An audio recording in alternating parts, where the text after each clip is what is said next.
Our featured guest this month. He's the founder of Skymall. He was once named Entrepreneur of the Year, and I think we saw why, from Ernst & Young, and he's currently an Arizona State Senator representing District 25. Please welcome to the stage, Senator Bob Worsley. Bob, come on up.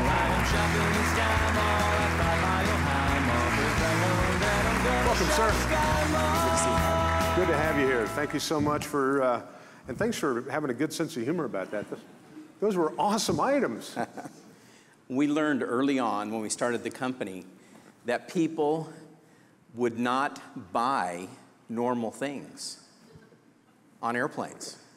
It's something about 35,000 feet. Right.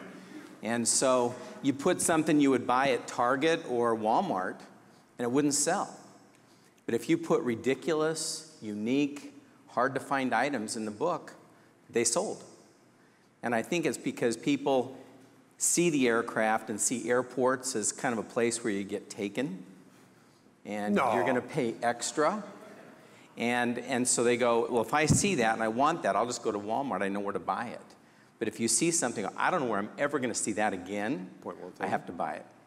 Well, you know, you do make some bizarre decisions at 35,000 feet. For example, this would be $24 on a plane. Another product placement for Crescent Crown. What you said when you started the company, how did this whole brainstorm, how did it hit you, Bob? What was the impetus for Skymall? Well, I was 32. I had been working at Price Waterhouse as a CPA and realized that I really wanted to be in business, not auditing someone else's business. And so I was on an aircraft on September 19th, 1989, flying from Seattle to Phoenix on Alaska Airlines. And I reached in the seat pocket during the flight and saw a 24-page joke of a catalog. I mean, it was much worse than anything you've seen. And they were selling 6-foot fish ties, just crazy stuff. And I noticed that the service was very poor. You could only order by mail and only order 8 to 5 Central Time on a toll number. I said, somebody's asleep at the switch. This is not using the seat pocket well. So on the way home, came up with the idea of Skymall and the name on the flight, and came up with 3 ideas. Number 1, this should be a catalog of catalogs, names and brands you know in your mailbox. Number 2, the prices should be the same, and people should be able to order from the plane, and when you land, pick it up at the airport. And then number 3, we felt that this should be great products that you would be seen and be excited about long term. So basically, we started the business on that premise. That was September. We raised the money in January. We opened in October, and the business grew to about $150 million in sales. We took it public and sold it 13 years later to Rupert Murdoch from News Corp. Wow. That is the American dream success story right there. Now, I know you've sold the company now, so you don't have any. I've always thought that this, I haven't thought this through very well, but off the top of my head, this made sense. It would have been cool if you could order something on the plane, then when you get there and your luggage comes down the carousel, it's already inside your luggage. TSA would have a problem with that. Good point. I hadn't thought it through, but I thought that was a cool idea. Well, that's great. Now, were you living in Phoenix at the time? Are you from Phoenix, or? No, from Boise, Idaho, my wife and I, and came here after school. And this was 1989, so we were here about 9 years when we started the company. It's based in Phoenix, the same building we opened in 1990. Oh, good for you. Thank you. So now how does a gentleman go from having a vision, having a dream, creating this huge company, being Entrepreneur of the Year, and now you're a political figure? What's the transformation there? Were you on a flight and had another epiphany? Actually, I had some people come and corner me here in Mesa. I had a very interesting and successful career after Skymall, even starting other businesses. Always saw myself and visualized myself as kind of a serial entrepreneur. And I was approached a year ago and asked to run for the LD25 seat. There was some desire here in the community by some community leaders to kind of change the image of the city and who represents us here. And I was reluctant. I've never seen myself as a politician, didn't think that would ever be my role in life. But it was just a good time for us. We were kind of between ventures that we were doing, and we made the decision that this would be a good time to give back to the community. It's been good to us. We've raised 6 children. We have 17 grandchildren, and it's time to give back to our community. Very cool. Sure, that's very noble. Before we go that direction, one last question about Skymall. As they come to me, I got to blurt them out. How does somebody submit a product? I mean, if somebody sitting out here might have an idea for a product, how do they submit that? Well, I loved what Richard Thalheimer did at Sharper Image. He had every month on the first Thursday of the month, it was kind of like open mic, except he would have everyone that has a great new product. They could bring it in, and he would sit and visit with them. We tried some of that over the years, but the thing that worked best for us is to let the other catalog companies in our book do that and search for the products, and then we got a chance to take their best-selling products and bring them into our book. So it's kind of like you have this international network of people finding cool new things. So that's worked better for us than what he was doing. Very cool. I know you've had some late nights. I know you're on fumes right now. You're at about 4 hours of sleep. What's going on at the state legislature? Well, it was. How was that for open-ended? It was 4 in the morning yesterday, and then 1 this morning when we finished, and we wrapped up the session. So we have a budget for next year, and we really closed out the session on a very positive note. It was a brutal last couple of days, really last couple of weeks. Politically, there was a lot of infighting about what should be done. But by the end of the session last night, there was a lot of hugs, lots of congratulations. I saw a lot of Democrats and Republicans kind of getting along real well last night. Maybe it's because it was late and we're all rummy. But I think we had a real good spirit as we left the Senate last night, and I think we passed a great budget, and would be happy to answer any questions that folks might have on that. Well, I'm sure we've got, this impacts most of the people in this room, I bet, and we've got Lily, our microphone runner, will come to anybody that might have a question regarding anything we've talked about up to now. Anybody got a question about what's going on with the budget, with the legislature? Or where you can get a 6-foot fish tie? By the way, I was a little bummed out. You made fun of that. I have 3 of those. Nobody's got any questions? Oh, here we go. Mr. Dale Gardner. Who's your favorite college football team? Favorite college football team, BYU. Boise State? Boise State's got a great program. Unfortunately, when I grew up in Boise, it was Boise College, and they didn't have the Smurf turf, the blue field. They became a great powerhouse, though, in the last 10, 15 years. And that town bleeds blue now. It's unbelievable. Yeah, Dale is a Boise resident here and there. He's got the best of both worlds. Yeah, I've got family up there, too, still. Anybody else got any questions about what's going on at the... now, this Republicans and Democrats getting along, do we have photographic proof of this? I'm sure, yeah. I think the last couple of days especially, you'll see a lot of pictures with me and others in some of the Republicans actually went with Democrats to get a budget passed this year. The Medicaid, the Medicaid expansion was kind of the topic du jour. I felt like it was an economic no-brainer to take $10 million over the next 5 years from the federal government on expanding Medicaid. Today we expect, back in 1986, President Reagan passed a law that said anyone that shows up at a hospital with an emergency condition has to be seen regardless of the ability to pay. And so that was like this big, huge unfunded mandate placed on hospitals. And ever since then, we've been trying to figure out how to pay for that. And the county hospitals went out of business trying to do that. Then the state was funding it until 3 years ago when we had our budget crisis. And so the last 3 years, we've kicked about 300,000 people out of any insurance. And we put that back in place with the budget last night, funded 10-1 by the federal government. And I feel like the medical industry in Arizona is a huge industry. It's our #1 industry. Look at all the great hospitals, Mayo Clinics, Banners, et cetera. And they've been footing the tab and frankly passing on those costs to the rest of us since 1986.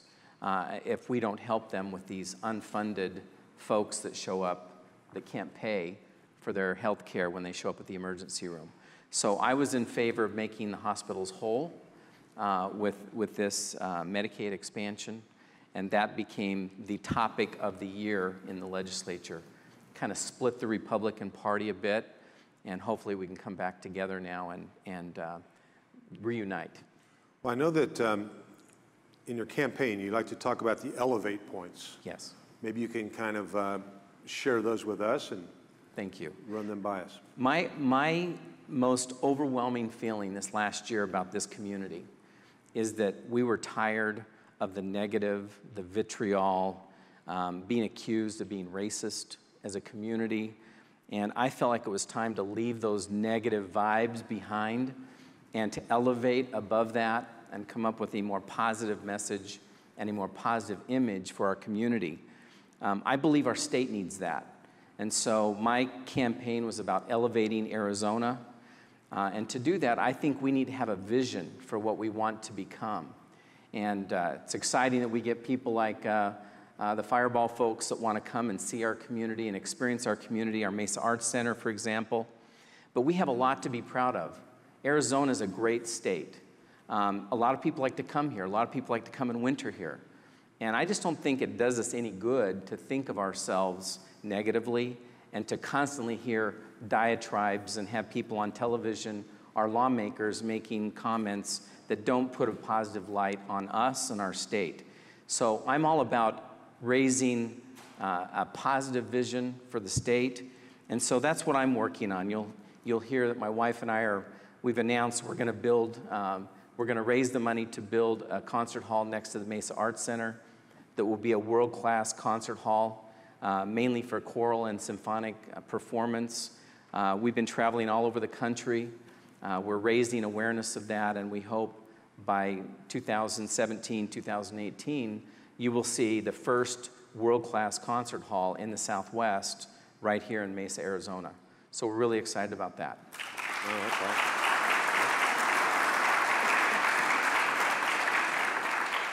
Sounds great. What are some other of your on your Elevate checklist? Well, I think that first of all, we need to start working on things like this that are showing a better vision for the future. I also think we need to behave as politicians in an exemplary fashion.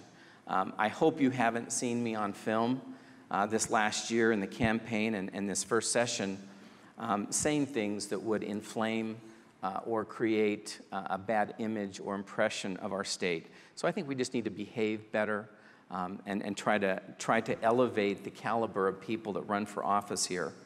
I also believe that it's important that we heal. There has been some hurt feelings and some breaching in our community, and it's time to unite and to heal. And one of the reasons we've named this concert project Consolare, it's an Italian, or it's a Latin word to mean to console or to comfort or to heal. And as we rebrand the East Valley, as we work on all these exciting things, we bring Fireball in, it's time for the state, in my opinion, to heal from some images and some past indiscretions, and it's time to really elevate the impression. One of the things I love about Mayor Smith is that I think he's done a great job of elevating our community, the profile of Mesa. We're not a sleepy little town anymore. We're kicking Fanny and taking names. We're getting what we want. We're going after things. For example, our concert hall, it was taken to Scottsdale, it was taken to Phoenix, and there wasn't a single place in this valley where you could have a unanimous mayor and city council that said, this sounds like a great thing to do for our downtown area. a great addition to the MAC, the Mesa Arts Center, and we're all in. If you can find a way to do this, a way to finance this, we want it to be here. The other city councils are still fighting. They aren't together. And so this community today is a community to be proud of. Mesa is on a roll. It's really getting somewhere. And I think we need to build on that and not slip back into a reputation of not having our act together.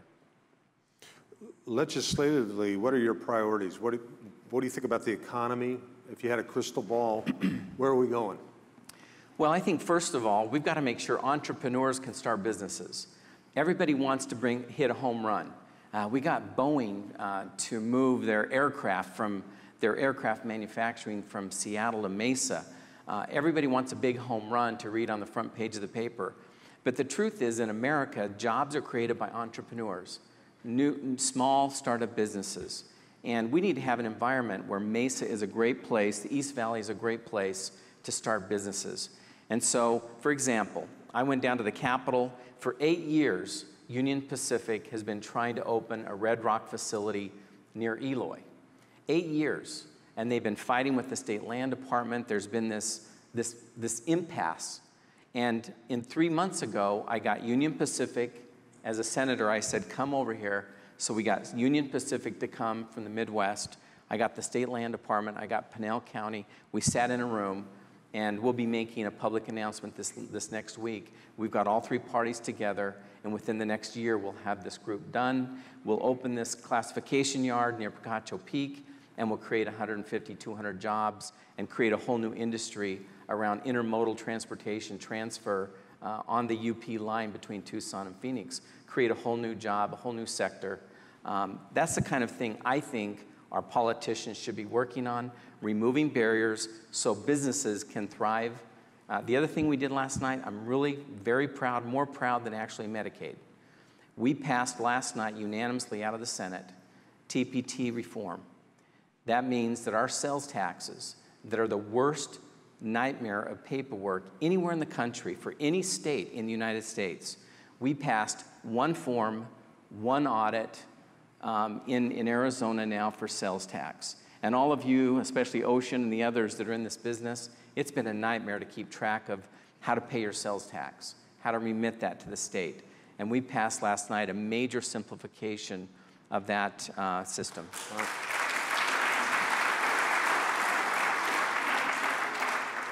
What are your views on education? Well, I think that education is going to change dramatically. Have any of you heard of MOOCs? MOOCs are brand new, about a year old. It's kind of the coolest new thing in education. They're massive, open, online courses. Go look it up on Google. There's 3 or 4 massive companies that have been started. MOOCs, I think, are going to change the way we do education. They're professors from Princeton, MIT, Harvard, that are teaching for free massive open online courses. And in 12 weeks, you can graduate from a physics class from MIT at no expense, no cost. And so what's happening is this is becoming the new Facebook, the new Google, the new Amazon. People that want to improve their minds and learn and do it for free can go online and take classes from Stanford, MIT, Harvard professors in these new things. I think that'll change the world. We're going to see more digital learning, and I think the schools here will start integrating this into a hybrid environment. I'm really excited about MOOCs, and I think it'll change what our education will look like in the future. So I could have a degree from Harvard. You can actually take courses from a professor at Harvard. The school hasn't decided to give that accreditation. I'm going to work. How do you spell Harvard? The other thing I'm excited about, Mark, is something we're going to, my wife and I have been working on this as well. This shows you the difference in mentality. What I've been working on the last 3 or 4 months, you haven't heard anything about a new SB 1070 or something like that, where I think we kind of turned the state into a bit of a police state. So take this next idea. We're launching here on July 4th something called Arizona Voices. I've been working on this for the last 3 or 4 months. This is a place where we can envision our future together. And instead of having to have everyone come to meetings, actually coming together digitally, online, and talking about what we mutually want as a future for the state of Arizona. And talk about 8 or 9 different areas in terms of growth. What are we going to do about water? What are we going to do about education? What are we going to do about public safety? And actually come together and come up with ideas that are going to work. And then we've got online, we're going to have a way for you to vote on those ideas. And basically, we'll go out to the Secretary of State's office database, and if you're a registered voter, we'll come back with your party affiliation, your age, and not in your name, but we'll be able to see that this is really a registered voter in my district that wants this new thing to happen. And then basically the best ideas will percolate to the top based on how many votes they got.